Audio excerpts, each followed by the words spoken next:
මෙන්න මේක මොකක්ද බලන්න. මේකට කියලා කියන්නේ wallet කියලා. ඔය purse එක කියලානේ කියන්නේ. wallet. This is a wallet. This is a wallet. මේක පසුම්බියක්. එහෙම නැත්නම් purse එකක්. මෙන්න මේ ෆොටෝ එකකින් තියෙන බෑග් එක ඔයාලට පේනව නේද? හෑන්ඩ් බෑග් එකක් වගේ. මේකට කියන්නේ coin purse කියලා. coin purse. This is a coin purse. This is a coin purse. මේක coin purse එකක්. මේක coin purse එකක්. මෙන්න මේකට කියන්නේ shoulder bag කියලා. shoulder bag. උරහිසේ දාගෙන යන එක. උරහිසේ දාගෙන යන shoulder bag එක. This is a shoulder bag. මේක shoulder bag එකක්. This is a shoulder bag. මේක shoulder bag එකක්. tote bag. tote bag කියලා තමයි මේ පින්තූරේ තියෙන බෑග් එකට කියන්නේ tote bag. This is a tote bag. මේක tote bag එකක්. This is a tote bag. මේක tote bag එකක්.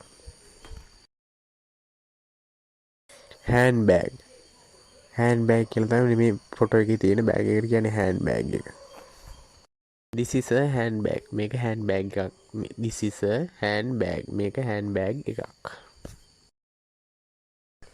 මෙන්න මේ බෑග් එකට කියන්නේ backpack කියලා. මේකට කියන්නේ backpack.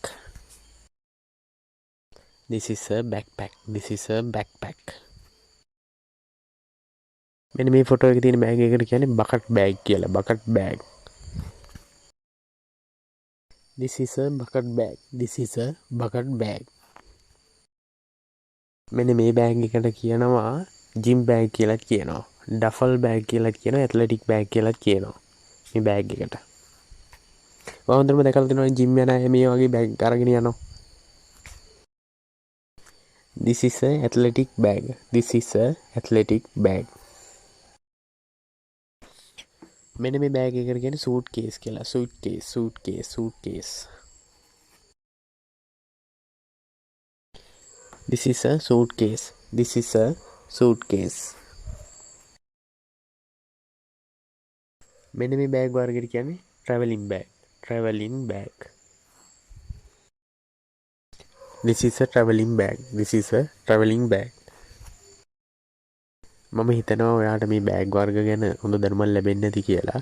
ඔයා තාමත් මාව subscribe කරලා නැත්නම් subscribe කරන්න, like කරන්න, share කරන්න, comment කරන්න. ඒ වගේම ඉදිරියටත් මගේ වීඩියෝත් එක්ක නැදලා ඉන්න. ඔයාලට බොහොම ස්තුතියි.